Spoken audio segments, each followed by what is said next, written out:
ತುಳು ಸಿನಿಮಾದ ಮುಂದೆ ನಿಖಲ ಮಾತೆಗಳ ಪ್ರೀತಿ ಇಂಚೆನೆ ಉಪ್ಪಾಡು ಗಿರ್ಗಿಟ್ ನನ್ನ ಒಂದೇ ದಿನೊಟ್ಟೆ 100 ದಿನ ಅವು ಬಲಿಪುಡು ಅಪ್ಪ ಕೊಂಚ ಮಲ್ಲ ಸಕ್ಸಸ್ ಪಾರ್ಟಿ ಕೊಡ್ತಾರೆ ರೂಪೇಶ್ ಶೆಟ್ರು ಐದು ಮಂದಿ ಎಲ್ಲಿಯ ಸಕ್ಸಸ್ ಪಾರ್ಟಿ ಈ ಸಕ್ಸಸ್ ಇಂಚೆನೆ ಕಂಟಿನ್ಯೂ ಆವಡು ಗಿರ್ಗಿಟ್ ಇಂಚೆನೆ ತಿರ್ಗೊಂಡು ಉಪ್ಪಾಡು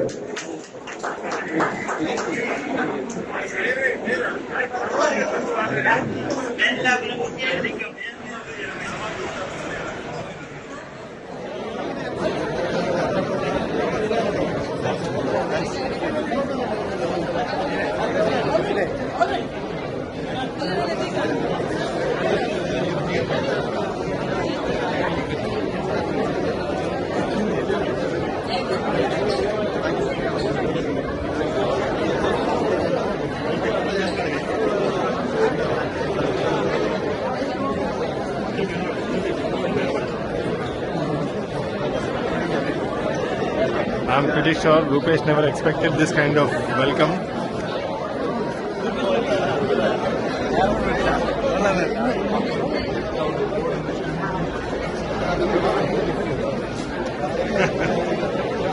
ಈ ಮಾಹಿತಿ ನಿಮಗೆ ಇಷ್ಟ ಆದರೆ ಕೋಸ್ಟಲ್ ಕನ್ನಡ ಪೇಜ್ಗೆ ವಿಸಿಟ್ ಮಾಡಿ, ಸಬ್ಸ್ಕ್ರೈಬ್ ಬಟನ್ಗೆ ಕ್ಲಿಕ್ ಮಾಡಿ.